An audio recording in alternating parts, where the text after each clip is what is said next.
बिस्मिल्लाहिर्रहमानिर्रहीम। आज हमारा लेक्चर 2 है मैनेजेरियल एंड फाइनेंशियल एनालिसिस में। जो मैनेजेरियल एनालिसिस वाला पार्ट है उसका मैंने आपसे लेक्चर 1 में डिस्कस किया था कि जो मैनेजेरियल एनालिसिस है वो मैं आपके साथ कवर करूंगा और फाइनेंशियल एनालिसिस सर रियाज कवर करें। फाइनेंशियल एनालिसिस में सिर्फ एक चैप्टर है, कौन सा चैप्टर?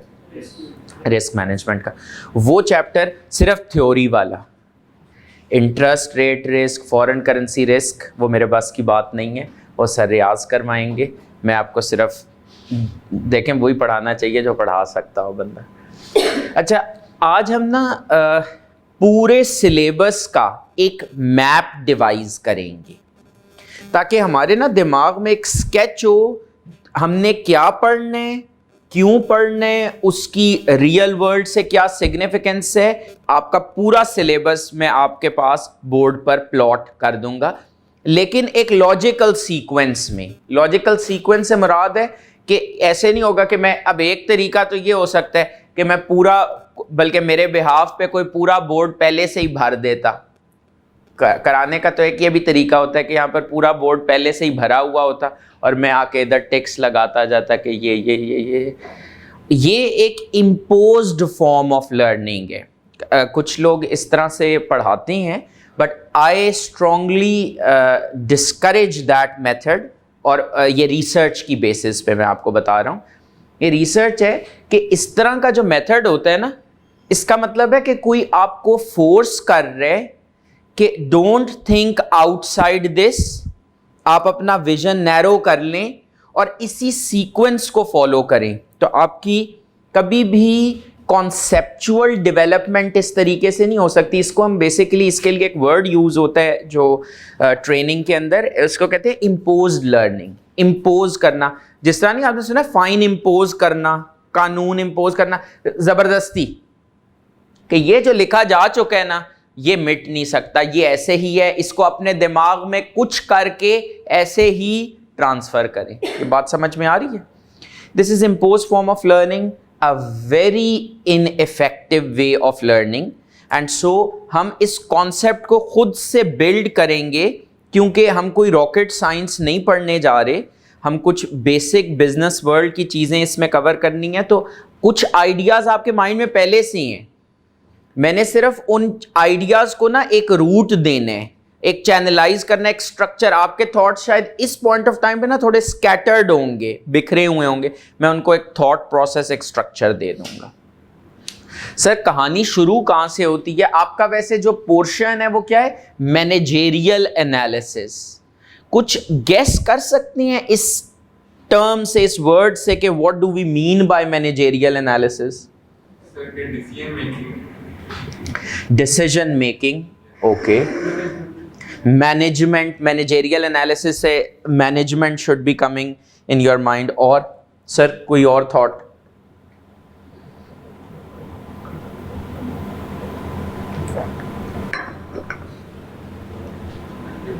सर सोच जी। मिस मैनेजमेंट, मैनेजमेंट तक ज़्यादा माइंड आता है। मैनेजेरियल एनालिसिस इंडीड कंपनीज की मैनेजमेंट, कंपनीज के जो अफेयर्स हैं उनसे डील करते हैं। अब अगर कंपनी की बात हम कर रहे हैं, एक बिजनेस एंटिटी की बात कर रहे हैं, तो मैं यूं अगर कहूं कि ये एक बिजनेस एंटिटी है। अब ये बिजनेस एंटिटी कुछ भी हो सकती है, आपने सुनी हुई भी है। For instance you heard of PTCL, for instance you've heard of, कोई और कंपनी का नाम लें, फर्म, वो भी एक बिजनेस या फीसबिलिल्लाह तो काम नहीं कर रहे, वो भी एक बिजनेस ही है।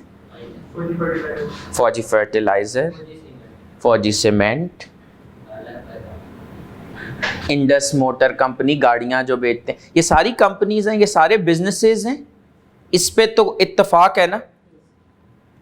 अब ये जो बिजनेसेस हैं, इनका कोई ना कोई, अब यहां पर जरा बात समझिएगा, इनफैक्ट कोई भी एंटिटी, जब वर्ड एंटिटी का यूज होता है ना, इसका मतलब है इंडिविजुअल्स भी उसके अंदर आते हैं।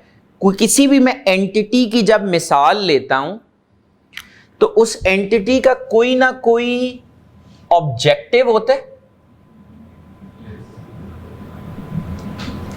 इस बिजनेस का भी कोई ना कोई ऑब्जेक्टिव हो। आपका for example as an individual entity आपका क्या ऑब्जेक्टिव है with reference to cap 6? To pass this paper.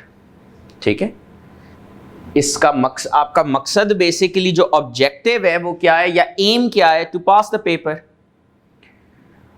और पास ऐसे ही तो नहीं होगा, पास करने के लिए you need to have a strategy. जो मेरे साथ ऑडिट पढ़ रही हैं ISA 315, what to understand, point number 4, objectives, strategies. उतना ही बता रहा हूं जितना आप लोगों को भी पता है। तो ऑब्जेक्टिव था पेपर पास करना, उसके लिए कोई ना कोई स्ट्रैटेजी होनी चाहिए। स्ट्रैटेजी से मुराद क्या होगा? कोई ना कोई एक्शन प्लान होना चाहिए, कोई ना कोई रिसोर्सेज होने चाहिए जिनके थ्रू आप क्या कर सकें? ऑब्जेक्टिव अचीव कर सके। कोई ऐसा एक्शन प्लान, कुछ ऐसे सेट ऑफ रिसोर्सेज जिनको इस्तेमाल करते हुए आप अपना ऑब्जेक्टिव अचीव कर लें। सर क्या स्ट्रैटेजी है? क्या मैं कह सकता हूं लेक्चर 1 में हमने काफी हद तक वो स्ट्रैटेजी ही डिस्कस की थी। अगर आपको मेरी स्लाइड का टाइटल याद हो, conceptual approach to pass, and when I started with that, तो फिर मैंने बोला कि कॉन्सेप्चुअल अप्रोच टू पास के लिए जो शर्त है वो ये है कि ये स्ट्रैटेजी हमने फॉलो करनी है, ये इस तरीके से मैं आपको पढ़ाऊंगा, ये आपकी रिस्पॉन्सिबिलिटीज़ हैं, ये रिसोर्स मटेरियल हम यूज़ करेंगे। फॉर इंस्टेंस आपको एक ही दफ़ा बुक मिलेगी मैनेजेरियल एनालिसिस की। जितनी भी बातें मैं कर रहा हूँ वो ऑफ कोर्स मैनेजेरियल एनालिसिस की हैं इस क्लास में। एक ही दफ़ा आपको इंशाल्लाह ताला नेक्स्ट वीक में कंप्लीट बुक जो है वो मिल जाएगी मैनेजेरियल एनालिसिस की।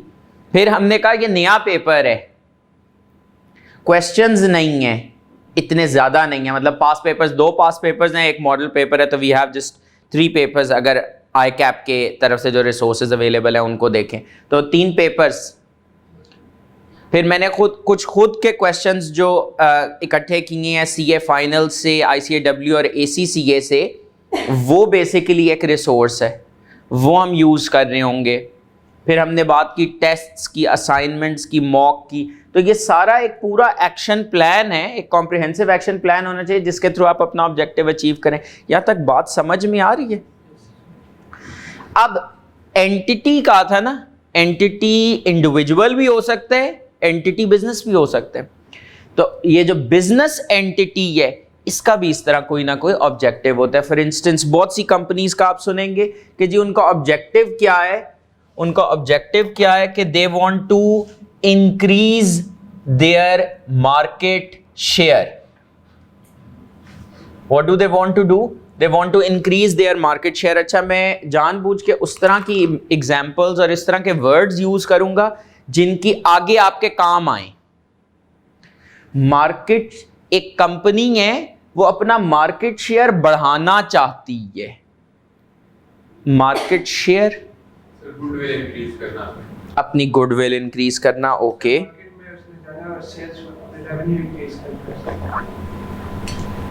मार्केट में जाना है और अपना सेल्स रेवेन्यू इंक्रीज करना है। गुड। प्रॉफिट्स मैक्सिमाइज करनी है। मार्केट शेयर का मतलब क्या है? आज आपको एक कॉन्सेप्ट साथ साथ कुछ रिलेटेड कॉन्सेप्ट्स कवर करता जाऊंगा। बोर्ड में यहां तक जा सकता हूं? ओके। एक कॉन्सेप्ट है इंडस्ट्री का। फॉर इंस्टेंस मैं एग्जाम्पल यूज कर लेता हूं टेलीकम्युनिकेशन इंडस्ट्री की। जब मैं कहता हूं टेलीकम्युनिकेशन कंपनी, तो मैं बात कर रहा होता हूं यूफोन की, मैं बात कर रहा होता हूं जैज की। ये एक टेलीकम्युनिकेशन कंपनी है, ये एक टेलीकम्युनिकेशन कंपनी है। टेलेनॉर, जोंग, ठीक है। ये मैंने कुछ कंपनीज लिस्ट की इंडिविजुअली, अलहदा अलहदा बोलता हूँ, ये एक टेलीकम्युनिकेशन कंपनी है क्योंकि ये टेलीकम्युनिकेशन सर्विसेज प्रोवाइड कर रही है, ये एक टेलीकम्युनिकेशन कंपनी है क्योंकि ये टेलीकम्युनिकेशन सर्विसेज प्रोवाइड कर रही है। इस हर कंपनी का कुछ रेवेन्यू होगा। रेवेन्यू होता क्या है? सेल।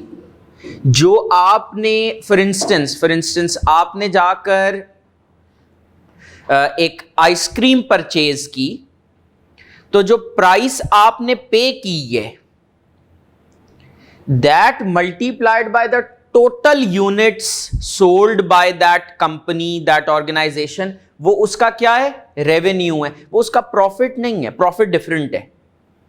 प्रॉफिट कैलकुलेट करने के लिए तो आपको रेवेन्यू में से कॉस्ट्स माइनस करनी पड़ेंगी। यहां तक बात सही है? इस हर कंपनी का कुछ रेवेन्यू होगा। सपोज कर लेता हूं 100, 200, 300, 400, ठीक है, और ये कर लेते हैं रुपीज इन मिलियन। तो इस टेलीकम्युनिकेशन कंपनी का ये रेवेन्यू है, इसका ये रेवेन्यू है, इसका ये रेवेन्यू है, इसका ये रेवेन्यू है। अगर मैं आपसे पूछूं कि मुझे बता दें टेलीकम्युनिकेशन इंडस्ट्री का क्या रेवेन्यू है, तो आप क्या जवाब देंगे? 1000। ये क्या है? ये बेसिकली आपके पास आ गया है, ये आपके पास आ गया है इंडस्ट्री रेवेन्यू।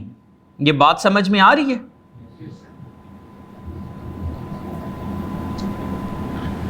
ये आपके पास आ गया इंडस्ट्री का रेवेन्यू।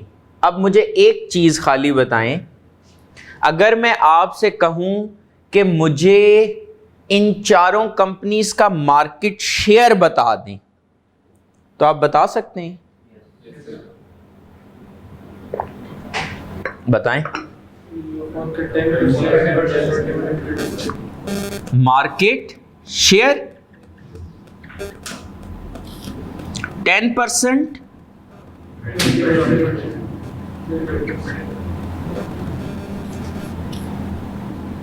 ये बात सही है?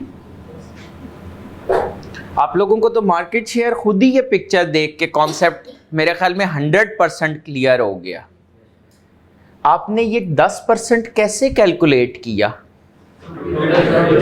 कंपनी के रेवेन्यू को इंडस्ट्री के रेवेन्यू से डिवाइड किया, मतलब 100 डिवाइडेड बाय 1000 मल्टीप्लाइड बाय 100। इसका मतलब है मार्केट शेयर का आइंदा आप वर्ड सुनेंगे तो आप समझ जाएंगे कि market share is equal to company का रेवेन्यू डिवाइडेड बाय इंडस्ट्री का रेवेन्यू मल्टीप्लाइड बाय 100। थोड़ी सी बात समझ में आ रही है? ये कॉन्सेप्ट आगे यूज भी होना है। एक मैट्रिक्स हमने कवर करना है, उधर ये कॉन्सेप्ट यूज भी होना है, उधर भी दोबारा एक्सप्लेन करूंगा, लेकिन अभी के लिए ये बात मुश्किल तो नहीं लगा? देखिए, ये फायदा है पिक्चर का, ये फायदा है एग्जाम्पल का, कि आपने खुद ही समझ लिया कि मार्केट शेयर क्या है। अब कोई साइंटिफिक चीज नहीं है। अच्छा जी, ऑब्जेक्टिव क्या है? क्या इन सारी कंपनीज का ही ऑब्जेक्टिव नहीं होगा मार्केट शेयर बढ़ाना अपना, कि भाई ये जो यूफोन देखेगा ये क्यों 200 मिलियन का रेवेन्यू कमा रहा है, इसमें से कुछ मेरे पास आ जाए। ये 10% बढ़कर 15% अगर हो जाए, ये इसका ऑब्जेक्टिव है। ठीक है, अब इस ऑब्जेक्टिव को अचीव करने के लिए व्हाट इज रिक्वायर्ड?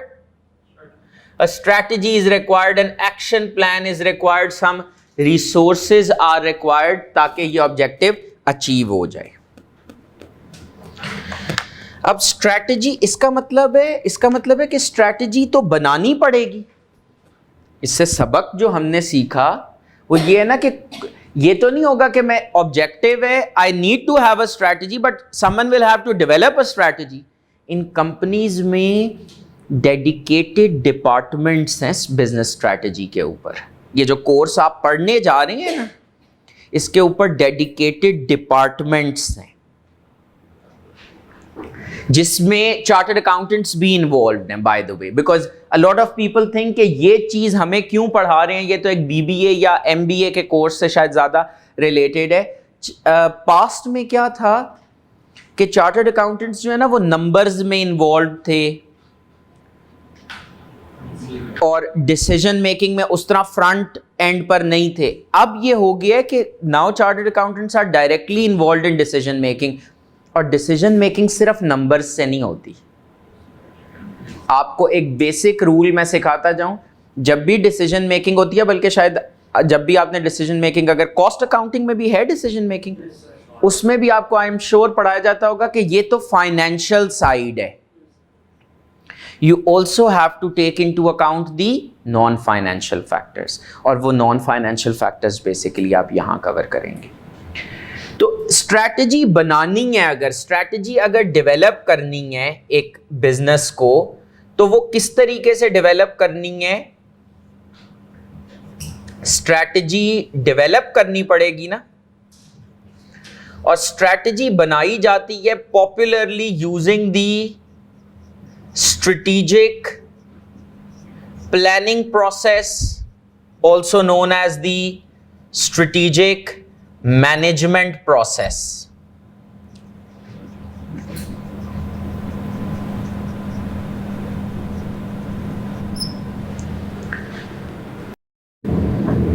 ये जो स्ट्रैटेजी बनानी है, ये कैसे बनानी है?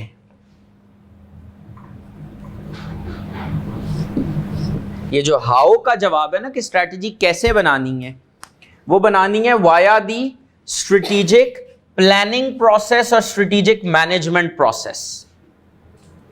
अब स्ट्रेटेजिक प्लानिंग प्रोसेस या स्ट्रेटेजिक मैनेजमेंट प्रोसेस, नाम तो बड़ा फैंसी सा है, कॉन्सेप्ट सिर्फ क्या है, ये किस चीज का जवाब देता है कि स्ट्रैटेजी कैसे बनानी है। स्ट्रैटेजी कैसे बनानी है, ये आपको गाइड करता है। ये एक आपकी, आप समझ लें, स्टेप बाय स्टेप गाइड है कि पहले ये करो, फिर ये करो, फिर ये करो। वो स्टेप बाय स्टेप गाइड किस तरीके से बनती है, उसमें बेसिकली 3 स्टेप्स इन्वॉल्व हैं। अल्लाह का शुक्र है सारे स्टेप्स आपके सिलेबस में नहीं है, क्योंकि सीफैप में भी पढ़ेंगे ना। आपको पता है इस पेपर का जो आगे फिर सीफैप में ये टच होता है, एक पेपर है एसपीएम, उधर जाकर टच होगा। अच्छा, जान फिर भी नहीं छूटनी ना।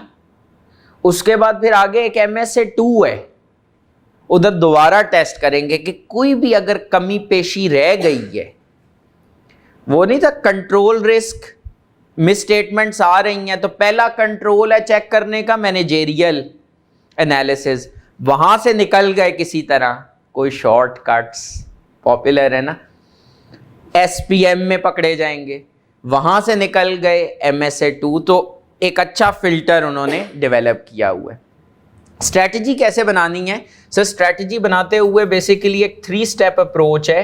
सबसे पहले आप क्या देखेंगे? सबसे पहले the organisation needs to determine, जो भी बिजनेस स्ट्रैटेजी बना रहे हैं ना, वो अपनी स्ट्रेटेजिक पोजीशन डिटरमिन करे। स्ट्रेटेजिक पोजीशन का क्या मतलब होता है?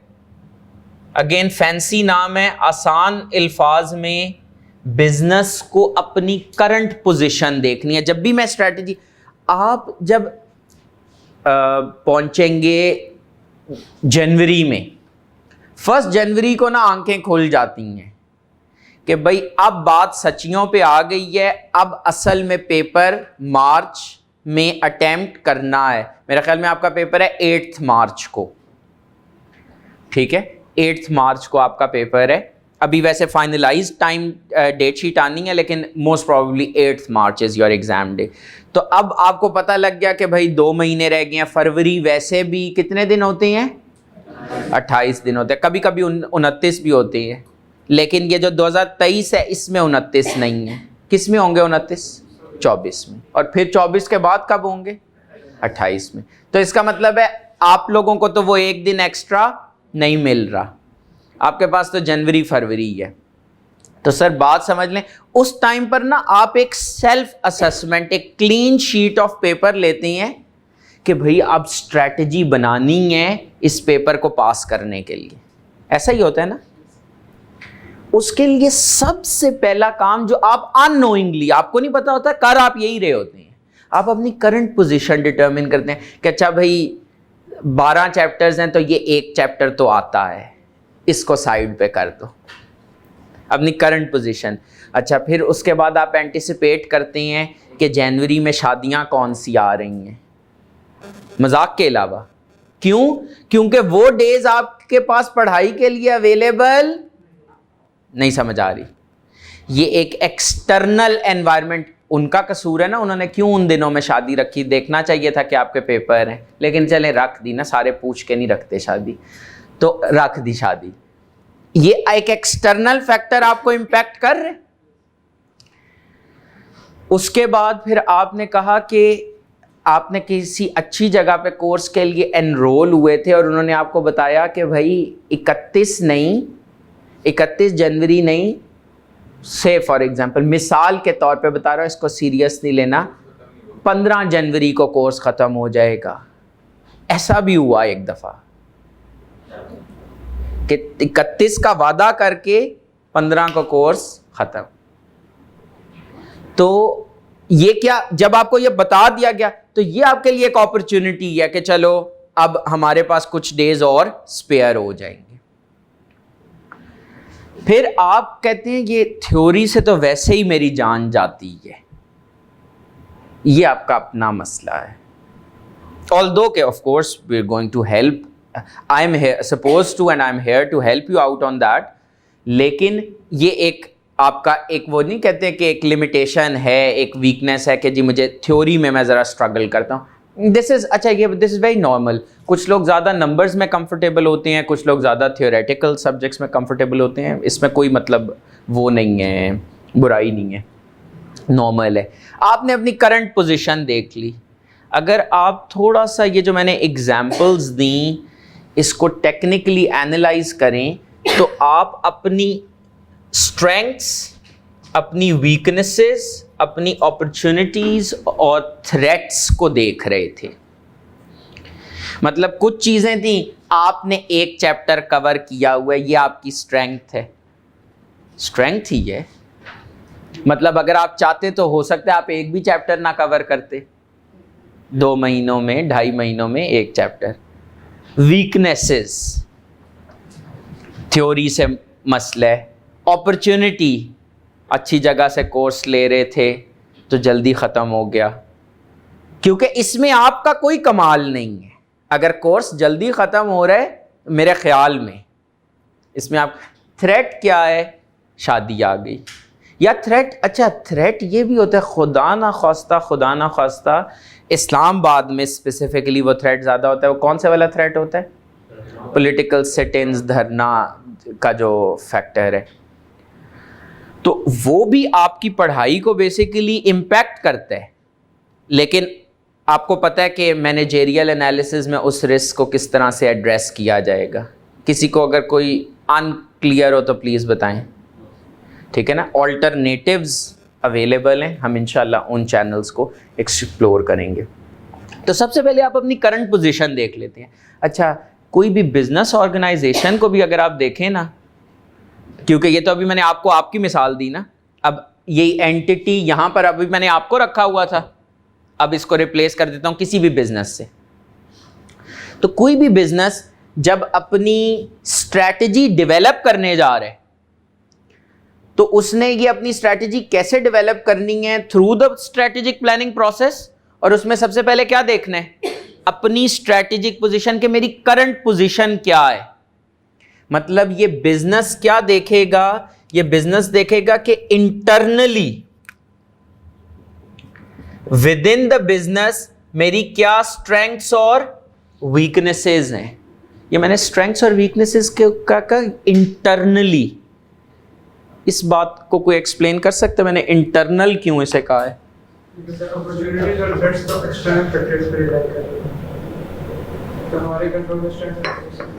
परफेक्ट। स्ट्रेंथ्स और वीकनेसेस जो है ना, वो आपके बिजनेस स्पेसिफिक हैं ये स्ट्रेंथ्स और वीकनेसेस क्या है? ये कंपनी स्पेसिफिक फैक्टर्स हैं।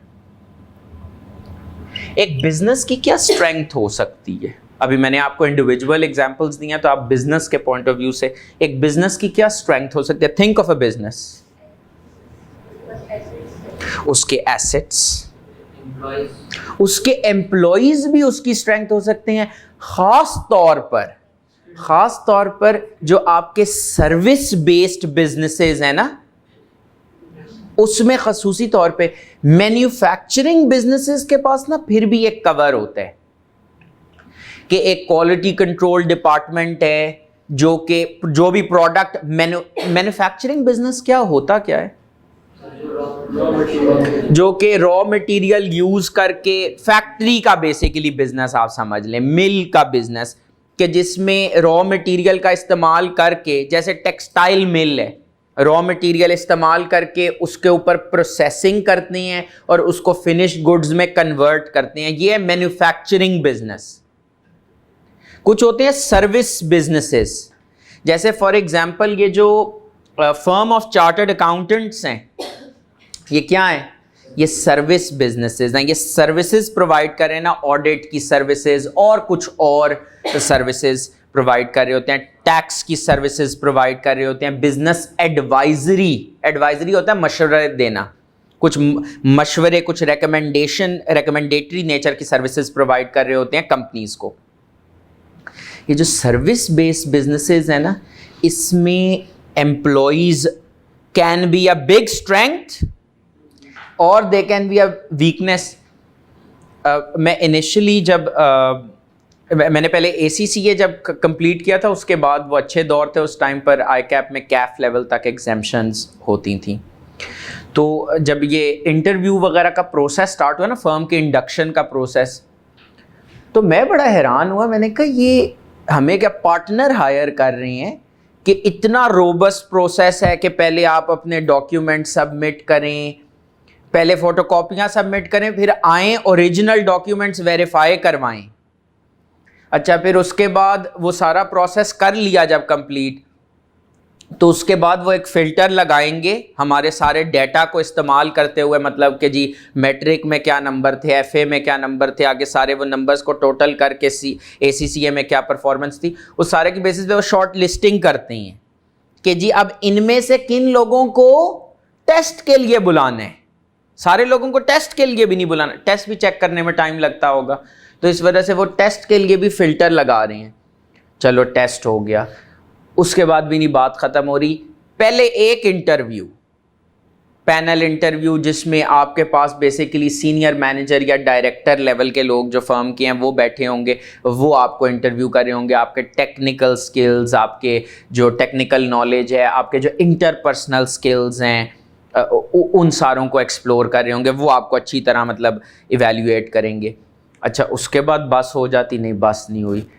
उसके बाद जो फर्म के पार्टनर हैं, जो लीडरशिप ऑफ द फर्म है, वो भी डायरेक्टली आपको इंटरव्यू एक दफ़ा करना चाहेगी।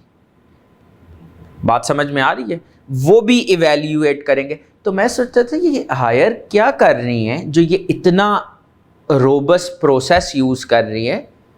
Later on, I realized how accurate the method is. आपको पता है, इंटरव्यू देने वाला समझ रहा होता है कि सिर्फ उसकी काम पे टांग रही हैं, जो इंटरव्यू ले रहा होता है ना, उसके ऊपर भी बड़ी जिम्मेदारी होती है। उसने ना उस कागज पे दस्तखत करने होते हैं कि yes I recommend this person for hiring. तो वो उसकी भी मतलब बैलेंस शीट बैलेंस होती है। तो ये क्यों? क्योंकि सर उनका बिजनेस सर्विसेज नेचर के, आप लोगों ने जा करके उनको क्लाइंट्स पे रिप्रेजेंट करना है, so you are their face. वो अच्छा, AFF में ऐसे लोग होते हैं, मतलब ऐसे अच्छे लोग होते हैं, EY में ऐसे अच्छे लोग होते हैं, या कोई भी और फर्म, BDO में फॉर इंस्टेंस ऐसे अच्छे लोग होते हैं। कहने से मुराद क्या है? वो आपको फर्म का फेस कंसिडर करते हैं। बात थोड़ी बहुत समझ में आ रही है? तो I think very rightly pointed out about this strength. और किसी के माइंड में कुछ स्ट्रेंथ बिजनेस के पॉइंट ऑफ व्यू से, एक कॉलेज के पॉइंट ऑफ व्यू से, एक कॉलेज की क्या स्ट्रेंथ्स हो सकती हैं आजकल के एनवायरनमेंट में? टीचर्स का एक ऑफ कोर्स फैक्टर हो सकता है, मतलब जो ह्यूमन रिसोर्स है कॉलेज का वो अच्छा हो, और मैनेजमेंट का अच्छा होना ज़रूरी है। ये सारी चीज़ें बिजनेस स्पेसिफिक हैं, और यही बुरी होंगी तो क्या काउंट करेंगी? ये काउंट करेंगी वीकनेस। पोर्टल पे लेक्चर्स नहीं आ रहे तो ये वीकनेस होती है, इससे ज़्यादा हम इसको नहीं डिस्कस करेंगे। ये पोर्टल पे लेक्चर्स ना आना ये एक वीकनेस होती है। बात थोड़ी बहुत समझ में आ रही? अच्छा, और ये इंटरनल है, ये कंपनी स्पेसिफिक है। किसी ने पोर्टल को, हाँ अगर कोई पोर्टल को हैक कर ले तो फिर एक एक्सटर्नल फैक्टर है, but generally it is more internal. तो ये जो स्ट्रेंथ्स एंड वीकनेसेस है ना, ये कंपनी स्पेसिफिक हैं, इंटरनल फैक्टर्स हैं। ये क्या है? कंपनी स्पेसिफिक हैं, इंटरनल फैक्टर्स हैं। And to be honest these are relatively controllable factors। relatively इनको कंट्रोल किया जा सकता है। relative का क्या मतलब होता है? किसी हद तक, ठीक है, कंप्लीटली नहीं, किसी हद तक कंट्रोल कर सकते हैं। फॉर इंस्टेंस, एक आपके पास एम्प्लॉई है जो up to the mark performance नहीं दे रहा, आप उसको इंप्रूव कर सकते हैं, ऐसा ही है ना। आप उसको, अगर उसके बाद भी नहीं मसला हल हो रहा, आप उसका कोई रिप्लेसमेंट हायर कर सकते हैं। So you have different methods. तो ये आपके हो गए कंपनी स्पेसिफिक फैक्टर्स जो कि विद इन द बिजनेस हैं। तो इसका मतलब है अगर एक बिजनेस की बहुत सारी स्ट्रेंथ्स हैं तो फिर तो उसकी जो परफॉर्मेंस है, अगर एक बिजनेस में बहुत सारी स्ट्रेंथ्स हैं तो फिर तो उसकी परफॉर्मेंस A1 होगी, कोई गारंटी नहीं है। वीकनेसेस यूं कह देता हूं, strengths are way more than weaknesses. तो फिर परफॉर्मेंस, बिजनेस की जो परफॉर्मेंस है, फिर जो बिजनेस की परफॉर्मेंस है वो एक्सीलेंट होनी चाहिए।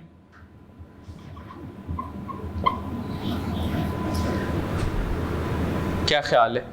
स्ट्रेंथ्स ही स्ट्रेंथ्स है ना, एम्प्लॉयज भी अच्छे हैं, मैनेजमेंट भी अच्छी है, आईटी रिसोर्सेज भी ज़बरदस्त हैं, फाइनेंशियल रिसोर्स भी सफिशेंट अवेलेबल हैं, रिसर्च टीम भी ज़बरदस्त है। एग्जैक्टली। तो यहां से जो सबक आप लोगों ने अब बताए, जो सबक हमने सीखा वो ये है कि business is not operating in isolation. Isolation का मतलब है बिजनेस ऐसे कोई वैक्यूम में ऑपरेट नहीं कर रहा, बल्कि जो एक्सटर्नल फैक्टर्स हैं बिजनेस के बाहर, वो भी उसकी परफॉर्मेंस को इंपैक्ट कर रहे हैं। और आपके ख्याल में सबसे क्लोजली कौन सा फैक्टर बिजनेस की परफॉर्मेंस को इंपैक्ट करेगा? External factor, competitors. सबसे बड़ा, वेरी वेल डन, सबसे बड़ा जो इंपैक्ट होता है वो कहां से आ रहा होता है? From the competitors. तो इसका मतलब है एक्सटर्नल एनवायरनमेंट में आपके कुछ कंपेटिटर्स बैठे हैं जिनके एक्शंस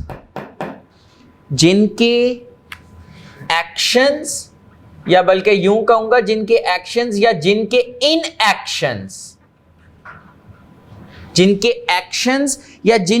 इनएक्शंस आपके बिजनेस को पॉजिटिवली या नेगेटिवली इंपैक्ट कर रही हैं। नहीं समझ आ रही बात? जो इनके एक्शंस या इन एक्शंस आपके बिजनेस को पॉजिटिवली या नेगेटिवली इंपैक्ट कर रहे हैं। एक्शन से क्या मुराद है? फॉर एग्जाम्पल, कंपेटिटर एक बेहतर प्रोडक्ट लॉन्च कर देते,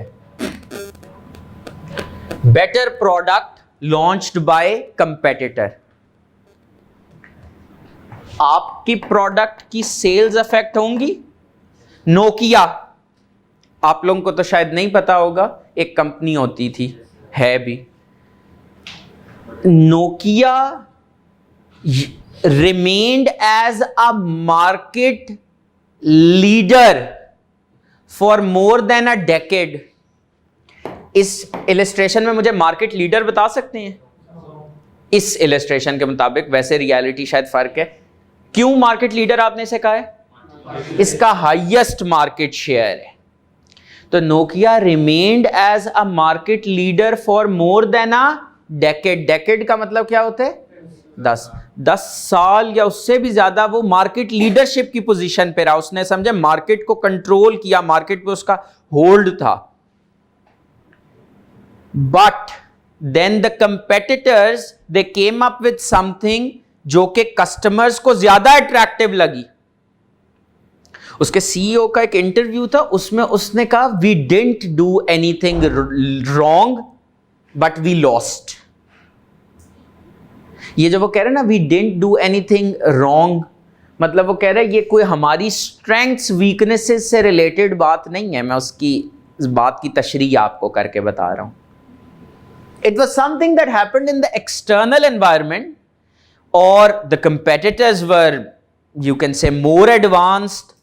वो ज्यादा अच्छे तरीके से कस्टमर की नब्ज को समझ पाए। तो इन्होंने, कंपेटिटर ने बेहतर प्रोडक्ट लॉन्च किया, उसका इंपैक्ट किस पे आया? नोकिया पे। तो it is something which happened outside the business. Competitor आपके बिजनेस का हिस्सा तो नहीं होगा। It is something which happened outside the business, लेकिन उसने आपके बिजनेस को नुकसान पहुंचाया, मतलब उसने आपके बिजनेस की परफॉर्मेंस को नेगेटिवली अफेक्ट किया। बात समझ में आ रही है? Sales went down, cash flows reduced, ये सारे नेगेटिव इंपैक्ट्स है ना बिजनेस के ऊपर। तो इसका मतलब है कंपेटिटर्स अगर नेगेटिवली इंपैक्ट करें तो इसके लिए क्या वर्ड यूज होगा? थ्रेट्स। कि जो भी ऐसी चीज जो एक्सटर्नल एनवायरनमेंट में जो आपके बिजनेस की सक्सेस को थ्रेटन कर रही है, वो बेसिकली काउंट होगा as a threat. And threats come from the external environment. नहीं समझ आ रही बात? थ्रेट एक्सटर्नल एनवायरनमेंट से है, कंपेटिटर्स आर आउटसाइड। अच्छा, एक्शंस और दूसरी क्या बात है? इन एक्शन का क्या मतलब होता है? हमने कोई एक्शन किया, उसके जवाब पर इन एक्शन का मतलब होता है कुछ ना करना। आपकी स्ट्रेंथ है कि आपकी रिसर्च टीम बड़ी स्ट्रांग है। कोविड के टाइम्स को ले लेते हैं, वो तमाम कंपनीज इंक्लूडिंग फाइजर जिनकी रिसर्च टीम स्ट्रांग थी, they came up with their vaccines, और वो वैक्सीन जो थी वो उनकी स्ट्रेंथ थी ना। ऑल दोज कंपेटिटर्स जिन्होंने उसको रिस्पॉन्ड नहीं किया, टेक्निकली उनके लिए वो क्या बना? थ्रेट। बात समझ में आ रही है? तो समटाइम्स कंपनी की स्ट्रेंथ कंपेटिटर्स के लिए थ्रेट बन सकता है। ये बात समझ में आ रही है? समटाइम्स कंपनी की जो स्ट्रेंथ है, फॉर एग्जाम्पल एक स्ट्रॉन्ग रिसर्च टीम थी, उन्होंने जल्दी जल्दी वैक्सीन जैसी मर्जी बनाई, उनके लिए तो अगर मैं फाइजर का एनालिसिस कर रहा हूं, मैं फाइजर के बिजनेस को देख रहा हूं, तो मैं कहूंगा it's a strength of this business, their research team is their strength. लेकिन अगर मैं पूरी इंडस्ट्री को एनालाइज करूंगा जो मेडिसिन इंडस्ट्री है या फार्मास्यूटिकल कंपनीज, जो सारी को कलेक्टिवली, मतलब फार्मास्यूटिकल इंडस्ट्री को अगर एनालाइज करूंगा तो मैं कहूंगा कि वो तमाम कंपनीज जिन्होंने रिसर्च नहीं की, वैक्सीन नहीं डेवलप की, उनके लिए दिस इज अ थ्रेट। थोड़ी सी बात समझ में आ रही है? नहीं भी समझ आ रही तो आज तो हम पूरे कोर्स का ना एक हेलीकॉप्टर व्यू ले रहे हैं। क्या ले रहे हैं? हेलीकॉप्टर व्यू क्या होता है? ऐसे ऊपर ऊपर से। तो अभी एक हेलीकॉप्टर व्यू हो जाएगा, पूरा स्केच माइंड में बन जाएगा, और फिर हम इस एक एक एरिया के ऊपर डेडिकेटेड चैप्टर्स हैं, वहां पर हम इनको डिटेल में एक्सप्लोर करेंगे। ठीक है? तो अगर कोई समटाइम्स कोई चीज आपको पॉजिटिवली भी इंपैक्ट कर सकती है। फॉर एग्जांपल, आपको पता लगता है बहुत से कंपेटिटर्स इंडस्ट्री छोड़ के जा रहे हैं, तो this could count as an opportunity for you. या आपके कंपेटिटर्स की performance up to the mark है ही नहीं, आपके कंपेटिटर्स की performance up to the mark नहीं है, तो I think that is the point to capitalise on. Exactly. यहां तक पिक्चर थोड़ी बहुत समझ में आई? अच्छा, इसको थोड़ा सा और एक्सपैंड करते हैं। आप लोगों ने बड़ा राइट किया, आई रियली अप्रिशिएट इट कि आप लोगों ने बिल्कुल सही आइडेंटिफाई किया कि भाई सबसे ज्यादा जो एक बिजनेस को इंपैक्ट करता है ना, वो उसके कंपेटिटर्स हैं। काश कहानी यहां पर खत्म हो जाती, लेकिन जिंदगी इतनी आसान, सॉरी कुछ तो अच्छा, मैंने कहा शायद कोई क्वेश्चन है। मैंने कहा काश कहानी यहां पर खत्म हो जाती, लेकिन जिंदगी इतनी आसान नहीं है। तो इसका मतलब है कुछ और भी होगा इस एक्सटर्नल एनवायरनमेंट में जो कि इस बिजनेस को पॉजिटिवली या नेगेटिवली इंपैक्ट कर सकते हैं। ये बात समझ में आ रही है? और भी कुछ होगा एक्सटर्नल एनवायरनमेंट में जो बिजनेस को पॉजिटिवली या नेगेटिवली इंपैक्ट कर सकते हैं। वो क्या फैक्टर्स हैं? क्या फैक्टर्स हो सकते हैं? गवर्नमेंट की पॉलिसीज, टैक्सेस ज्यादा कर देना।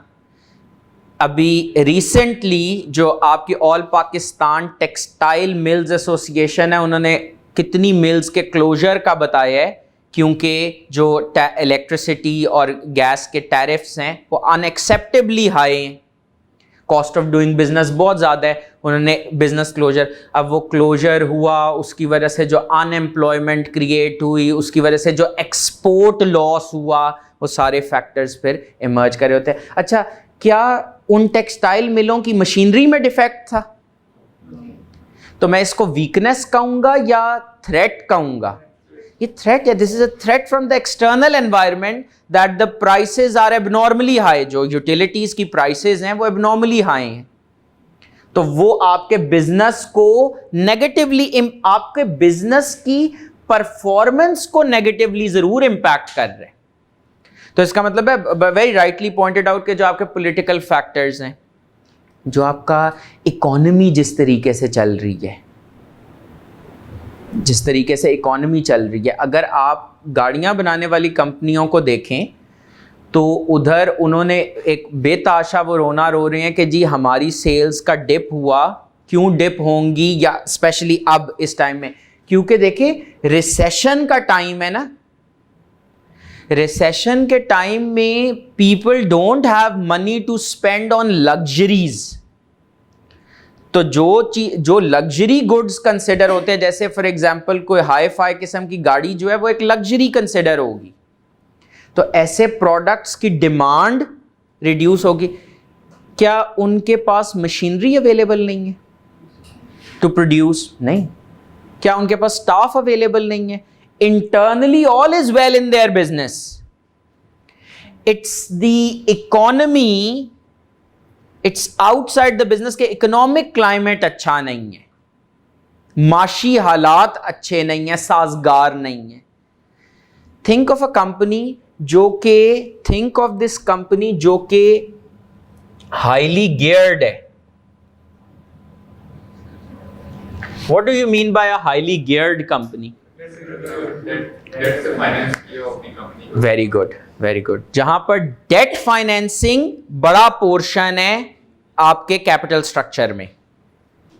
अब हुआ क्या, स्टेट बैंक ने मॉनेटरी पॉलिसी का ऐलान किया और बताया कि इंटरेस्ट रेट बढ़ गए हैं। अब वो कंपनी जिसने लोन लिया हुआ है, प्रैक्टिकली लोन अगर आप देखें ना कंपनीज के फाइनेंशियल्स भी, तो उसमें जो लोन की वो इंटरेस्ट को डिफाइन किया होता है, वो डिफाइन किया होता है काइबोर प्लस काइबोर की एक परसेंटेज होती है, साथ प्लस लगा होता है, से फॉर एग्जांपल 3.5%। अब अगर इंटरेस्ट रेट ये बढ़ गया, पहले था 10 सपोज, तो 10 प्लस 3.5% कितना बन रहा था, 13.5%। अब है सपोज 14%, इंटरेस्ट रेट कितना हो गया, बढ़ गया ना। इंटरेस्ट रेट बढ़ गया तो इस नाउ इंटरेस्ट रेट कंपनी ने बढ़ाया है ना, कंपनी का तो इसमें कोई कसूर नहीं है, सवाए इसके कि उसने क्यों इतनी ज्यादा गैर हाई डेट का कंपोनेंट इतना ज्यादा रखा। It's something in the external environment जिसकी वजह से ये इंपैक्ट आया, ठीक है। फिर समटाइम्स कंपेटिटर्स आपके कोई एडवांस प्रोडक्ट्स लॉन्च कर देते हैं, उसका इंपैक्ट आपके बिजनेस पे आ जाता है। सोशल फैक्टर्स, जो सोशल फैक्टर्स होते हैं, फॉर एग्जांपल जो आपकी पॉपुलेशन की कॉम्पोजिशन है, फॉर एग्जांपल अगर एक कंट्री है जिसमें बर्थ रेट इंक्रीजिंग है, पॉपुलेशन इंक्रीजिंग ट्रेंड पे है, तो आई थिंक उधर चिल्ड्रन के गारमेंट्स मैन्युफैक्चरर्स का बिजनेस बड़ा अच्छा जाएगा, उधर एजुकेशन सेक्टर फाइनेंशियली बड़ा अच्छा जाएगा। फैक्ट है, अब मैं क्या कर सकता हूं, रियलिटी है। तो it's something in the external environment जिससे बिजनेस का फायदा हो रहा है। फिर उसके बाद कानून मुल्क का, समटाइम्स वो भी बिजनेस को इंपैक्ट कर रहा होता है। कंपनी रजिस्टर करानी है, 6 महीने लग गए, कंपनी रजिस्टर नहीं हो रही, तो मेरे ख्याल में बिजनेस करना बड़ा मुश्किल है। कानून पास हो गया कि हर कंपनी ने जो मिनिमम वेज पे करनी है वो अब से 15,000 नहीं होगी, वो अब से 30,000 होगी। ऑडिट वालों को शायद वो सवाल याद आ रहा होगा प्रैक्टिस क्वेश्चंस में, जहां पर वो मिनिमम वेज वाला सवाल था। बात थोड़ी सी समझ में आ रही है? मिनिमम वेज बढ़ गई, ये बिजनेस ने बढ़ाई ना, ये तो गवर्नमेंट ने, जो लेजिस्लेचर है, जो लॉ मेकर्स हैं, उन्होंने ये कानून पास किया ना। दिस इज समथिंग, ये कोई एक ऐसी बात है जो कि आउटसाइड द बिजनेस हुई है, लेकिन बिजनेस को पॉजिटिवली या नेगेटिवली इंपैक्ट कर रही है। तो कोई ऐसी चीज जो आउटसाइड द बिजनेस हुई, जिसने बिजनेस को पॉजिटिवली या नेगेटिवली इंपैक्ट किया, वो क्या कहलाएगा? वो अपॉर्चुनिटी होगी या वो थ्रेट होगा। तो इसका मतलब है अब एक और सर्कल जो यहां पर बनेगा, थोड़ा सा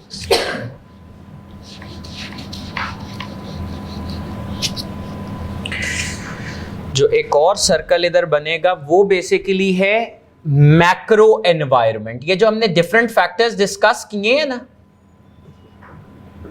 ये क्या है? Macro environment. अच्छा, इसकी बिजनेस से जो ये जरा दूर मैंने प्लॉट की है, उसका भी एक लॉजिक है। इसको मैंने बिजनेस से दूर क्यों प्लॉट की है? क्योंकि जो मैक्रो एनवायरनमेंट फैक्टर्स है ना, वो हो सकता है कुछ बिजनेसेस को इंपैक्ट करें, कुछ को ना करें। कंपेटिटर्स मोर और लेस आपको हमेशा ही इंपैक्ट कर रहे होंगे। बात थोड़ा सा लॉजिक समझ में आ रहा है? ये जो मैक्रो एनवायरनमेंट है, आप लोगों ने जो मुझे फैक्टर्स अभी बताए, हमने जो डिस्कस किए ना, इनको कवर किया जाता है इन अ फ्रेमवर्क जिसको कहते हैं, शायद आपने ये नाम पहले कभी सुना हो, इंट्रोडक्शन टू बिजनेस में तो नहीं है, पीआरसी में, एएफसी में होता था, ठीक है। ये क्या बात है, मैक्रो एनवायरनमेंट के लिए ये हमने सारे फैक्टर्स अभी डिस्कस किए हैं, आप लोगों ने ही बताए ज्यादातर। P for political, E for economic, economical तो नहीं, क्यों?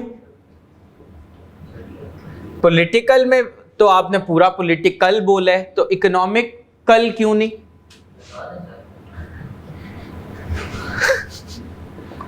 ये भी सही है, सिर्फ यही इस वजह से कि मैं कह रहा हूं।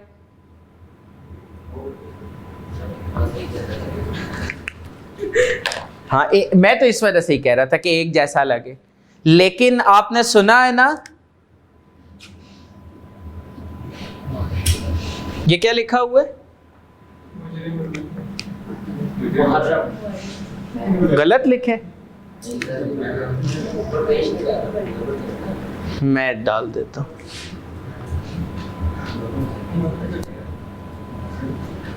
क्या लिखा हुआ है? महरम। मुहर्रम मेरे ख्याल में डिफरेंट तरीके से लिखा जाता है, शायद वो गोल। महरम ने एक नुक्ते ने महरम से, समझ आ रही है बात? ये बस अल का इधर, यही अगर इधर आपने एल ऐड कर दिया ना तो यही इफेक्ट होगा। बात समझ में आ रही है? क्यों इंपॉर्टेंट चीज होती है, क्यों? इकोनॉमिकल, फ्ला कॉलेज से परचेज करो लेक्चर्स क्योंकि वो बड़े इकोनॉमिकल हैं, ठीक है, नाम नहीं लेना, पता ही है सारों को। तो वो फ्ला कॉलेज से आप लेक्चर्स परचेज करें क्योंकि वो बड़े इकोनॉमिकल हैं। इकोनॉमिकल मतलब इनएक्सपेंसिव, लो प्राइस। यहां पर हम वो कॉन्सेप्ट नहीं डिस्कस करें, यहां पर हम आपके वो इकोनॉमिक्स के जो मैक्रो इकोनॉमिक फैक्टर्स नहीं है वो डिस्कस करें। आप लोगों ने इकोनॉमिक्स तो पढ़ी हुई है नहीं? किस ये सीए के उसमें नहीं है? आपने नहीं पढ़ी? अच्छा, ओ अच्छा, ये एग्जाम्ट वाले अब आना शुरू हो गए हैं ना? सही सही सही सही सही, माशाल्लाह माशाल्लाह। तो आपने इकोनॉमिक्स नहीं पढ़ी, दे वर वेरी केयरफुल, उन्होंने इकोनॉमिक्स आपके लिए दोबारा कोर्स में रखी है। हालांकि हम उन्हें वैसे कह रहे हैं यहाँ से भी निकाल दें, ज़रूरत नहीं है। तो ये बेसिकली आपके पास क्या है, political, economic, social, technological, environmental, legal factors, ये सब कुछ एक्सटर्नल एनवायरनमेंट में है। ये आपके बिजनेस को पॉजिटिवली या नेगेटिवली इंपैक्ट कर सकता है। टैक्स की छूट फ्ला इंडस्ट्रीज को दे दी, ये उन बिजनेसेस के लिए एक अपॉर्चुनिटी है ना, और ऐसे बहुत सारे बिजनेसेस हैं जिसमें टैक्स की छूट दी गई है ताकि वो फ्लरिश कर सके, ताकि वो इंप्रूव कर सके, वो इंडस्ट्री बेहतर हो सके। तो इसका मतलब है ये सारे फैक्टर्स आपके बिजनेस को पॉजिटिवली या नेगेटिवली इंपैक्ट कर सकते हैं। यहां तक बात थोड़ी बहुत समझ में आई है? अच्छा जी, इसके बाद अब हमने कर क्या रहे थे, सॉरी भूल ही गए, यहां से शुरू हुए थे ना। ऑब्जेक्टिव था, ऑब्जेक्टिव को अचीव करने के लिए स्ट्रैटेजी बनानी थी, कैसे बनानी है उसके लिए क्या इस्तेमाल करना पड़ेगा, strategic planning process, strategic management process, जो कि सिर्फ एक फैंसी सा नाम है। क्या बताता है? एक स्टेप बाय स्टेप प्रोसेस के ये करो और ये करो ताकि स्ट्रैटेजी बना लो। स्ट्रैटेजी बनाने निकले तो सबसे पहले कहा कि एक असेसमेंट तो कर लें। किस चीज की असेसमेंट? करंट पोजीशन की। एक असेसमेंट तो कर लें, किस चीज की? करंट पोजीशन की। यह बात समझ में आ रही है? हमने करंट पोजीशन की असेसमेंट करने का मतलब क्या, मैं कह सकता हूं कि करंट पोजीशन की असेसमेंट करने का मतलब है स्वॉट एनालिसिस करना? यही हुआ है ना?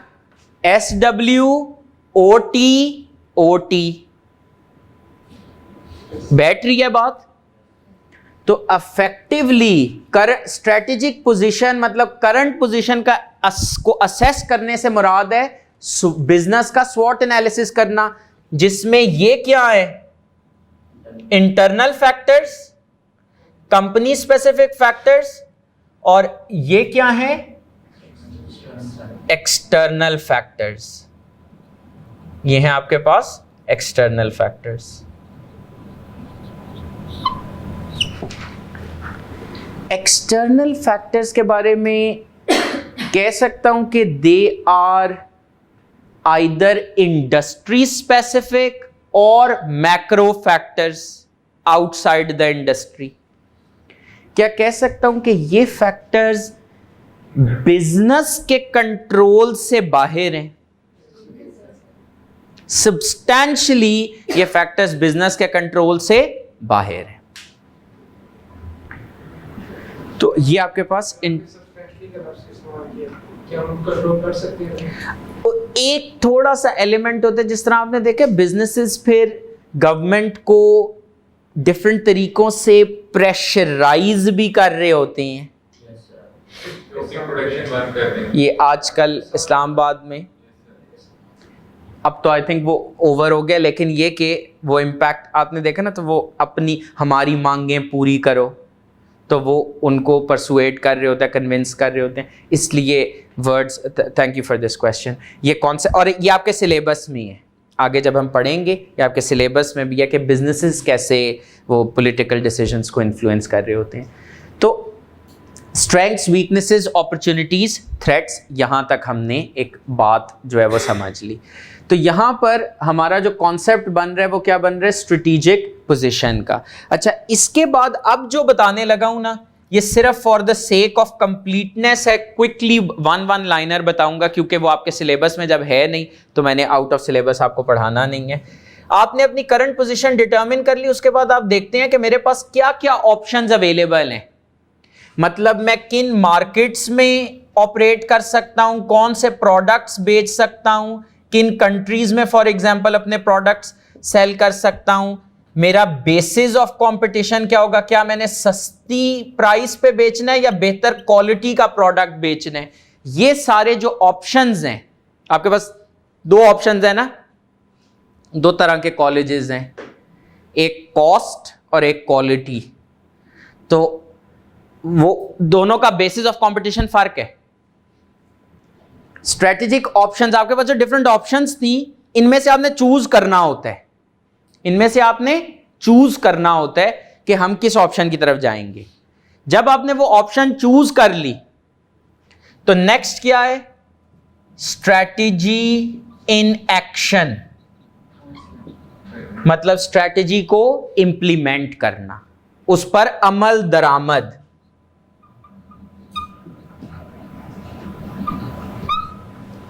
उस पर अमल दरामद, उसको एग्जीक्यूट करना। वो नहीं आप स्टडी प्लान बना लेते, फिर आप बनाते हैं 31 दिसंबर को सपोज आप बनाएंगे, फिर आप 1 जनवरी पे उस पर अमल दरामद भी करते हैं ना, और उसके बाद बस एक दिन 2 दिन शुरू में ज़रा होता है, फिर उसके बाद वही फिर होता है कि अब जो है वो कल 1 फरवरी से पढ़ेंगे। अभी क्योंकि 2 दिन ज़ाया हो गए ना, या जिस तरह नहीं होता टाइम में कुछ लोगों का होता है। अच्छा, ये मेरा भी था मसला कि अगर 9:20 हो गए ना, अब नहीं पढ़ सकते, अब 9:30 बजे पढ़ेंगे, या कुछ बहुत महान लोग हो तो वो कहें नहीं राउंड अप पूरा होने दें, 10 बजे पढ़ेंगे। तो ये इस तरह के मसले मसाइल भी आ जाते हैं। ये आपके पास एक पिक्चर क्रिएट मैंने करने की कोशिश की।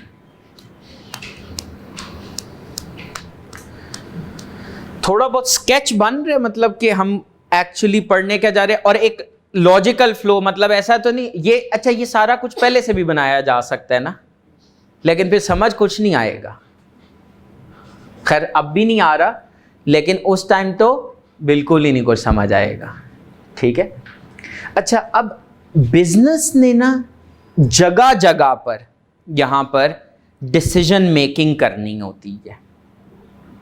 अगर आप इस पूरे फ्रेमवर्क को देखें ना, फॉर एग्जाम्पल कौन सा रिसोर्स हायर करना है, कौन सा रिसोर्स में इन्वेस्ट करना है। आप लोग आगे फाइनेंशियल एनालिसिस पढ़ें, आप लोग इन्वेस्टमेंट अप्रेजल पढ़ रहे हैं, तो उसमें वो आप उसकी फाइनेंशियल साइड देख रही हैं, लेकिन उसकी कुछ नॉन फाइनेंशियल साइड्स भी हैं। तो जो नॉन फाइनेंशियल साइड्स है ना, और जो बिजनेस की डिसीजन मेकिंग है, उसमें जो एक साइड बड़ी इंपॉर्टेंट है, that is the ethical perspective. वो क्या है? एथिकल पर्सपेक्टिव या एथिक्स इन डिसीजन मेकिंग।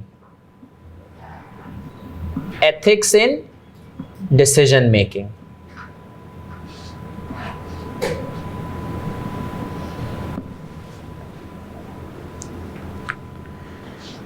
देखिए,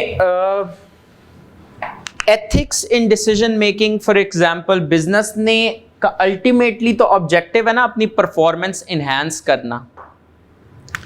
बिजनेस का अल्टीमेटली तो ऑब्जेक्टिव है shareholder wealth maximisation. Have you heard of this word? Shareholder wealth maximisation. इससे क्या मुराद होता है? कि शेयर होल्डर्स को ज्यादा डिविडेंड्स दें, ऐसी बिजनेस परफॉर्मेंस हो, ऐसा कंपनी पे कॉन्फिडेंस हो कि शेयर प्राइस 10 से 20, 20 से 50, 50 से 100 और बढ़ती ही चली जाए। उससे भी तो शेयर होल्डर को कैपिटल गेन हो सकता है ना, कैपिटल गेन। इसको बोलते हैं शेयर होल्डर वेल्थ मैक्सिमाइजेशन, ये ऑब्जेक्टिव है। तो फिर तो बस सिर्फ शेयर होल्डर्स का सोचना चाहिए। जो बिजनेस है वो तो सिर्फ फिर सोचे कि हर वो तरीका जिसके थ्रू शेयर होल्डर्स की वेल्थ मैक्सिमाइज की जा सकती है, लेट्स यूज दैट। लेकिन in the last few decades बहुत ज्यादा इंपॉर्टेंस असाइन की गई है to ethics in decision making, कि जब भी आप कोई बिजनेस से रिलेटेड फैसले कर रहे हैं तो उसमें फाइनेंशियल पर्सपेक्टिव को जरूर देखें, लेकिन साथ साथ कौन सा पर्सपेक्टिव, कौन सा नुक्ता जरूर देखें, एथिकल पर्सपेक्टिव, कि इज इट एथिकल। ये एथिक्स बड़ा मुश्किल होता है समझाना, क्योंकि बहुत एक अनफेमिलियर सी चीज है ना। सर क्या है ethics? What is good and what is bad, इखलाकियात, तौर तरीके। It's a very grey subject. Grey किस सेंस में है? एक चीज एक पर्सन के लिए एथिकल है, दूसरा कहता है ये अनएथिकल है। कॉलेजेस अगर फी इंक्रीज करें तो स्टूडेंट्स कहते हैं this is so unethical. Colleges वालों से पूछो तो वो कहते हैं कि नहीं भाई, हमारा तो कॉस्ट अभी भी नहीं पूरी हो रही, इंक्रीज करके भी। बात समझ में आ रही है? रिसेंटली इस साल के शुरू में एक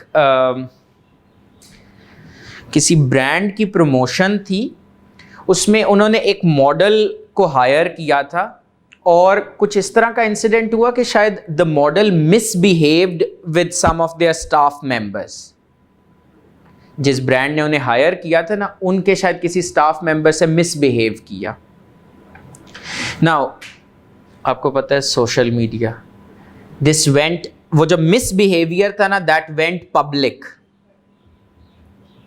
मतलब सोशल मीडिया पे बैशिंग हो रही थी कि जी ये, और अच्छा फिर एक बंदे ने बताया कि जी इस मॉडल ने मिसबिहेव की है, तो और भी कई लोग आ गए, उन्होंने भी अपने एक्सपीरियंसेस शेयर करना शुरू किए।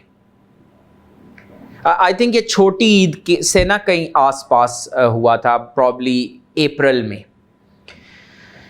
अच्छा, अब एक वो जो ब्रांड था जिसने उसे हायर किया हुआ था और पूरी रिकॉर्डिंग हो गई थी, ये उस ब्रांड का एक्चुअली क्लेम था, ये भी पब्लिक इंफॉर्मेशन है, पब्लिक डोमेन में अवेलेबल है। उन्होंने कहा कि वीव स्पेंट मिलियंस बट हम वो कैंपेन लॉन्च नहीं करेंगे उस मॉडल के साथ. We will reshoot it, we will do it again with another model. Now why were they doing it? Because of this. वो एक एथिकल पर्सपेक्टिव है. अच्छा, इसमें एक मार्केटिंग पर्सपेक्टिव भी है. लेकिन जब आप एथिकल होते हैं ना, व्हेन यू एक्ट एथिकली, तो ठीक है, then you can also use that के सी हम कितने एथिकल हैं. समझ आ रही है बात कि हम how ethical are we. Ethics को कैश कर, लेकिन स्टिल यू अब इसमें ये नहीं ना पता कि एथिक्स का रीजन क्या है. Is it a commercial reason या वो प्योरली कोई इंसानी हमदर्दी में काम हुआ? जो भी रीजन था, I think the business acted ethically. The business acted ethically. उन्होंने एथिकल डिसीजन मेकिंग की एंड दे सेड कि हम उसके साथ एसोसिएट नहीं होना चाहते, वरना हमारी रेप्यूटेशन भी डेंट होगी. बात थोड़ी बहुत फॉलो कर रहे हैं. इस साल में later in the year, I think July में, because July is the peak time जहाँ पर हॉलीडेज़ के लिए लोग ये नारान वगैरह का और उस साइड का को देख रहे होते हैं. तो because the economic climate of our country wasn't encouraging, एक माशी हालात इतने अच्छे नहीं थे, तो वहाँ पर जो होटल्स थे, दे एक्चुअली अनाउंस्ड कि we are not going to increase the prices या विल कीप देम लो. हम प्राइसेस जो हैं वो मुनासिब रखेंगे. अच्छा, उसका रीज़न ये भी हो सकता है कि कोई वरना आएगा ही नहीं, लेकिन still the way they were portraying it, तो वो कह रहे थे कि देखें, इंसानी हमदर्दी भी तो कोई चीज़ होती है, दूसरों का भी तो ख्याल करना चाहिए, मतलब we need to be ethical. बात थोड़ी बहुत समझ में आ रही है? This is the ethical perspective. तो ये हम जो कुछ पढ़ रहे हैं, जो किताब जिस तरह से माशाल्लाह डिज़ाइन हुई है, पता लगेगा कि ये कोई और ही दुनिया की बात है.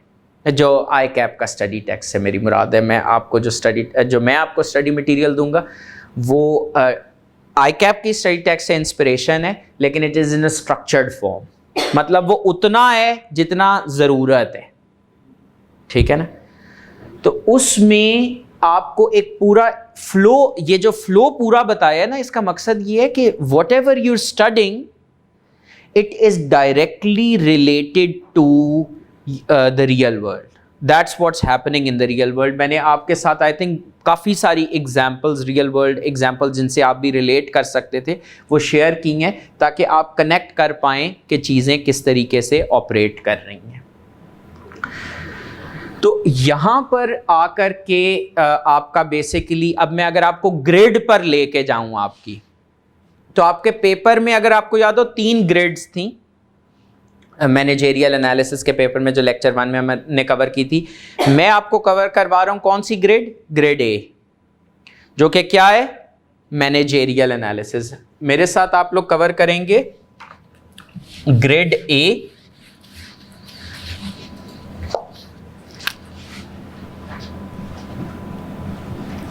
और ग्रिड ए क्या है? ग्रिड ए है मैनेजेरियल एनालिसिस पे. मैनेजेरियल एनालिसिस की जो ग्रिड है वो कितने पार्ट्स में डिवाइडेड है? 3 पार्ट्स में. एक है उसमें एक्सटर्नल एनालिसिस,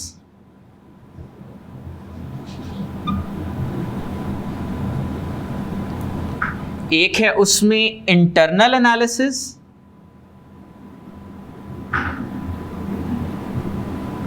और तीसरा पार्ट है उसमें ethical decision making.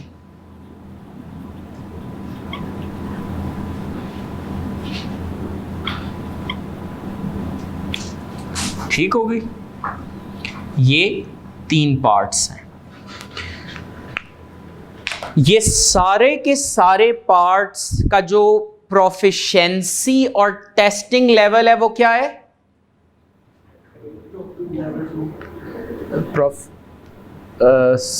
Sir proficiency level, testing level आपकी फर्स्ट क्लास तो नहीं है? अच्छा, ये बताना है आपने मुझे याद नहीं रहता. सर सर के टेस्टिंग कितने नंबर थे उसमें? सर वो आपने बताया था कि कितना मुश्किल और कितना कितना मतलब एक्सीलेंट। तो ये क्या है, लेवल 2। इसका मतलब है be prepared for a scenario based question, कि आपके पास इधर से सिनेरियो बेस्ड क्वेश्चन सारे टॉपिक्स से, और अभी तक जो टेस्टिंग हुई है सिनेरियो बेस्ड क्वेश्चंस ही हैं, लेकिन अपनी असलियत कुछ कुछ जगहों पर उन्होंने दिखाई है। दोबारा से ना कुछ नॉलेज बेस्ड टेस्टिंग भी, कुछ चीज़ें हैं जो याद करने वाली होती है। देखें, कोई भी कोर्स आप दुनिया का पढ़ रहे हो ना, कुछ चीज़ें होती हैं जो आपने याद करनी होती हैं। वो मैं आपको साथ साथ जो बुक दूंगा ना, उसमें साथ साथ मार्क कर पाऊँगा कि भाई ये वाला पोर्शन मेमोराइज़ करें, ये वाला याद करें, तो उससे ताकि आपका सही कवर हो। अच्छा, एक्सटर्नल एनालिसिस में आपके पास क्या है?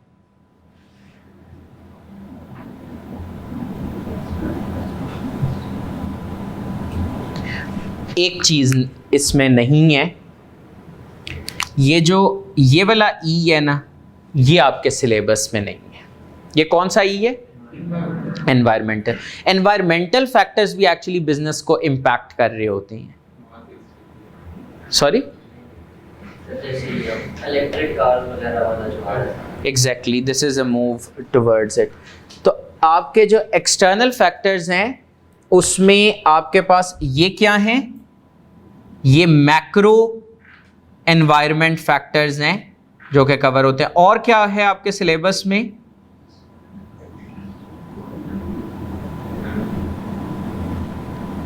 कंपेटिटिव एनवायरनमेंट भी है जिसको हम, या कंपेटिटर्स का एनालिसिस भी है जिसको हम कवर करेंगे पोर्टर्स 5 फोर्सेस फ्रेमवर्क से। थोड़ी सी बात समझ में आ रही है? ये बेसिकली किसके लिए है? कंपेटिटिव एनवायरनमेंट के एनालिसिस के लिए, या कंपेटिटर्स के एनालिसिस के लिए। और ये सब फॉल करता है पेस्टल एनालिसिस में। इसके बाद आपके पास आता है इंटरनल एनालिसिस। इंटरनल एनालिसिस में एक तो आपके पास स्ट्रेंथ्स वीकनेसेस को एनालाइज करना होगा आपने, जिस तरह एक्सटर्नल एनालिसिस में आपने अपॉर्चुनिटीज थ्रेट्स को एनालाइज की है। ये बात तो क्लियर है ना? और स्ट्रेंथ्स वीकनेसेस को एनालाइज करने के लिए, जैसे अपॉर्चुनिटीज थ्रेट्स को एनालाइज करने के लिए आपके पास क्या है? पेस्टल है, आपके पास क्या है? पोर्टर्स 5 फोर्सेस है। इसी तरह स्ट्रेंथ्स वीकनेसेस को एनालाइज करने के लिए आपके पास क्या चीजें हैं? आपके पास होगा रिसोर्स ऑडिट, आपके पास होगा स्ट्रेटेजिक कैपेबिलिटीज, आपके पास होगा ICT. ICT information communication technologies, information and communication technologies. उसके बाद आपके पास क्या आएगा? Value chain, product life cycle,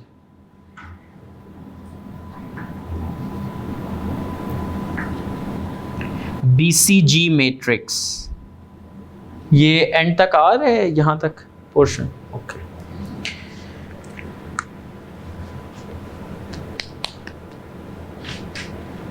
थोड़ी सी बात समझ में आ रही है? कुछ इसमें से वर्ड्स हैं जो कि थोड़े से खतरनाक लग रहे होंगे, बस देखने में खतरनाक हैं। हम उनको जब कवर करेंगे तो आपको क्लैरिटी हो जाएगी। और प्लस हम कोई भी एरिया इस तरह नहीं कवर करेंगे, उनके साथ साथ हम प्रैक्टिस क्वेश्चंस भी करेंगे ताकि आपको एग्जैक्टली क्लियर हो कि किस तरीके से इसको लेके चलना है। Ethical decision making. Ethical decision making में आपके पास 3 मेन एरियाज हैं। पहला एरिया है जो IESBA's code of ethics as adopted by ICAP। इसको आमतौर पर ICAP कोड ऑफ एथिक्स भी बोल रहे होते हैं, लेकिन इसका जो एग्जैक्ट नेम है ना, दैट इज IESBA's, क्योंकि ये ICAP का कोड ऑफ एथिक्स नहीं है, ये कोड ऑफ एथिक्स IESBA का है। ICAP ने इसको क्या किया हुआ है? एडॉप्ट किया हुआ है with some amendments, with some changes. तो ये IESPS code of ethics has adopted by ICAP, वो है क्योंकि एथिकल डिसीजन मेकिंग है। और मैंने आपको कहा था ना ये सारे काम में चार्टर्ड अकाउंटेंट्स भी इन्वॉल्व हैं, तो आपने ये कोड ऑफ एथिक्स आपने नाम तो सुना होगा किसी और पेपर में, मसलन टैक्स के पेपर में, मसलन अकाउंटिंग के पेपर में, ऑडिट के पेपर में। इसके बाद आपके पास एथिकल डिसीजन मेकिंग के 2 मॉडल्स हैं सिलेबस में। एक है टकर्स 5 क्वेश्चन मॉडल, ये पिछली अटेम्प्ट में टेस्ट हुए, और अमेरिकन अकाउंटिंग एसोसिएशन मॉडल।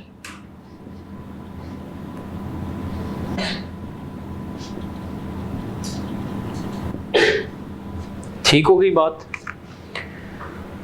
तो ये बेसिकली आपके सिलेबस की एक हाई लेवल आउटलाइन है।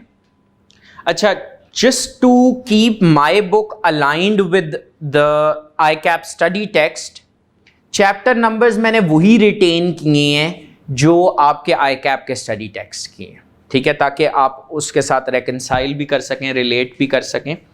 इसमें एक चीज़ खाली जो आप लोगों को आइडिया होना चाहिए, जितना मुझे ज़बानी याद है मैं उसको वैसे मार्क कर देता हूँ।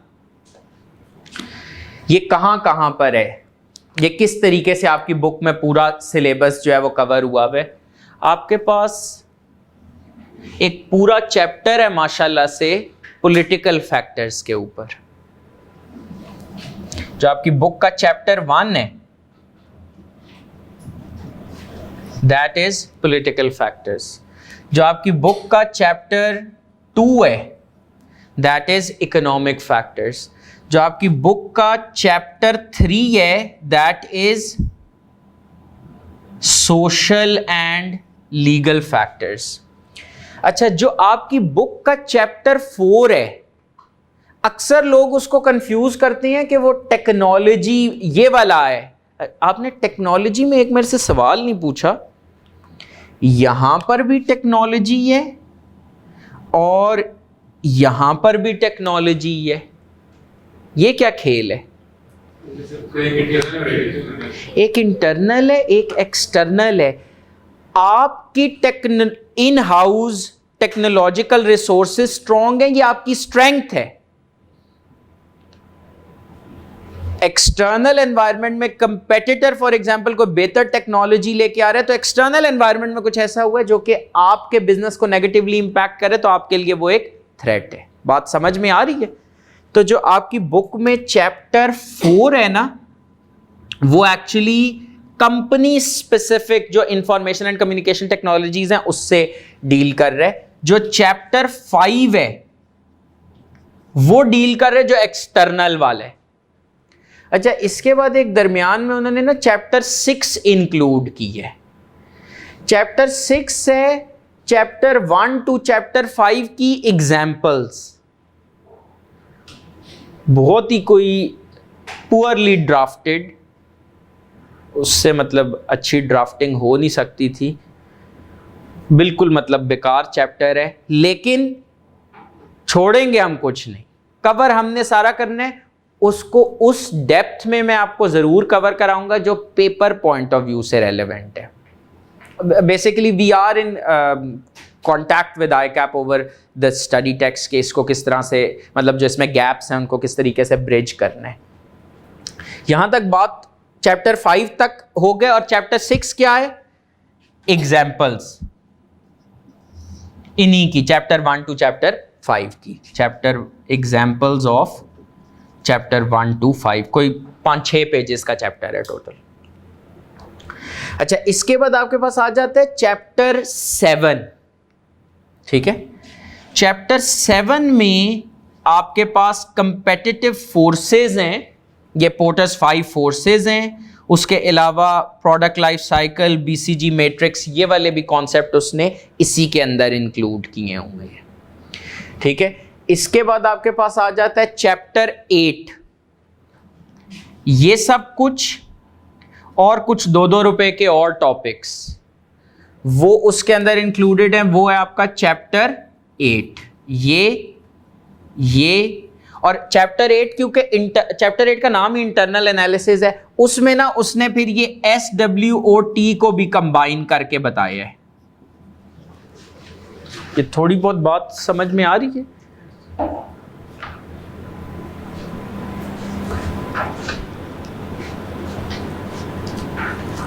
नहीं, अच्छा लग रहा है। मैं समझ रहा था वहां से इतना नहीं पता लग रहा था, पर माशाल्लाह अल्लाह ताला अच्छी बुरी नज़र से बचाए। तो ये आपके पास चैप्टर 8 में स्ट्रेंथ्स, वीकनेसेस, अपॉर्चुनिटीज, थ्रेट, स्वॉट जो है वो उनने से फिर रैप अप भी किया। अच्छा जी, इसके बाद आपके पास आ जाता है कौन सा चैप्टर? चैप्टर 9। ये पूरा एक ही चैप्टर में कवर्ड है, 3 सेक्शंस हैं। IASPS code of ethics, Tucker's 5 question, American accounting association model. So total 9 chapters हैं और 9 में से भी मैं एक अगर माइनस कर दूं तो इफेक्टिवली टोटल 8 चैप्टर्स हैं जो कि हमने कवर करनी है, और उन 8 चैप्टर्स की प्रैक्टिस भी करनी है। क्लास में भी प्रैक्टिस होगी, असाइनमेंट्स भी होंगी और टेस्ट्स भी होंगे। ठीक है, आपने असाइनमेंट्स को और टेस्ट को सीरियसली अगर ले लेती हैं, ये लास्ट सेशन का कहेंगे तो मैं आपको पढ़ के सुना देता हूँ। मैं कौन सा नाम आपको बता रहा हूँ, जो फीडबैक है। कुछ आपको फीडबैक बता दूँ, आप लोग यकीन करेंगे जो मैं पढ़ रहा हूँ वो सही है?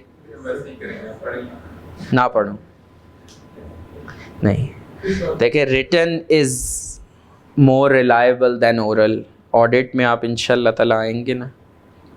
अभी उस दिन मैंने पूरी क्लास के अगेंस्ट 200 मल्टीप्लाइड पे असूली तौर पे 4000 रुपये इन लोगों ने मेरे देने हैं, सारी क्लास ने मिल के। एक है ना ऑडिट की क्लास है, क्योंकि इन्होंने कहा कि ये आपने बात नहीं की। अब मिस आपने तो मेरे से ऑडिट पढ़ा हुआ है, इस तरह के मामले में तो फिर अल्लाह का शुक्र है। और मैंने जो भी बात की रिटर्न इज़ मोर रिलायबल, मैंने कहा वो प्रेजेंटेशन ओपन करें, उधर ढूंढें। अच्छा, वो उधर से ढूंढ भी नहीं पा रहे, या पता नहीं पढ़ लिया था। वो नहीं होता कि नज़र तो आ गया लेकिन अब शो करो कि नहीं लिखा हुआ। इधर से मैंने दुआएं तेज़ की, मैंने कहा शायद इंसान हो, गलती हो सकती है। मैं भी पढ़ पढ़ के फूक रहा था तो वो उस पर लिखा हुआ था। तो एक मिनट, अब मैसेज देखें ना, ऐसे टाइम पे नहीं मिलेगा। हाँ, मिल गया। सर, मैनेजेरियल पोर्शन बहुत मज़े का हुआ है। जिस तरह आपने क्वेश्चन करवाए थे तो पेपर के क्वेश्चन बिल्कुल हलवा लग रहे थे। बस सर क्वेश्चन नंबर 2 में थोड़ा इशू हुआ है, बाकी सारा मैनेजेरियल पोर्शन बिल्कुल फिट हो गया था। सर आपके नोट से बहुत हेल्प हुई थी, थैंक यू सर। इंशाल्लाह सर पास हो जाऊंगा इंशाल्लाह। बोलें, वेरी गुड। ये एक मैसेज नहीं है, इस तरह के अल्लाह का शुक्र है बेताशा मैसेजेस आए, क्योंकि मैं आपको प्रेपरेशन कैफ लेवल की नहीं करवा रहा, उससे अप लेवल करवा रहा हूँ, ताकि जब पेपर में जाए ना सर, ये जो टकर्स 5 question model, American accounting association model class में भी करवाया, रिवीजन में भी करवाया, फिर भी तसल्ली नहीं, चैन नहीं आया मुझे, क्योंकि आइडिया था कि इन दोनों में से ना एक इस दफ़ा लाजमन टेस्ट होना है। मेरा ख्याल में एग्ज़ाम से कोई 10-12 दिन पहले एक और लाइव क्लास रख ली कि भाई 1 घंटा और इन्वेस्ट कर लेते हैं। और जिस तरह का क्वेश्चन करवाया था ना, मैंने तो जो क्वेश्चन कराया था एक पूरे पेज पे वो क्वेश्चन था। जो आई कैप में क्वेश्चन आया था ना, मेरे ख्याल में टोटल 6 लाइनों का कि 8 लाइनों का सवाल था। आपने जब हैवी प्रेपरेशन की हुई होगी तो मेरे ख्याल में जो इजी क्वेश्चंस हैं, शॉर्ट क्वेश्चंस हैं, वो हैंडल करना आपके लिए मुश्किल नहीं होगा। सर आप लोगों के पेशेंस का बहुत बहुत शुक्रिया, बट आई थिंक इसमें आप कह सकते हैं कि नहीं, पेशेंस की क्या बात कर रहे हैं, इतना अच्छा लेक्चर था, ये भी आप कह सकते थे लेकिन आपने नहीं कहा। तो इसमें किसी का कोई सवाल, कोई कन्फ्यूजन, कोई क्वेश्चन? स्केच माइंड में क्लियर हो गया कि क्या पढ़ने जा रहे हैं, और मतलब ऐसे ही बकवास नहीं है, कुछ सीखेंगे and we can I think relate it to the real world. Plus अब क्योंकि मैंने स्केच क्रिएट कर दी है तो now I will be sharing real world examples with you, 1980 की नहीं, आज के बिजनेस की, ताकि आप साथ साथ कनेक्ट कर सके। उससे जो आपका जहन ओपन होगा ना, तो फॉर एग्जाम्पल कुछ रट्टा भूल भी जाते हैं कुछ, तो आप खुद से कुछ ना कुछ कंस्ट्रक्ट करके पेपर में लिख सकते हैं। ठीक है, that's all for today, thank you very much.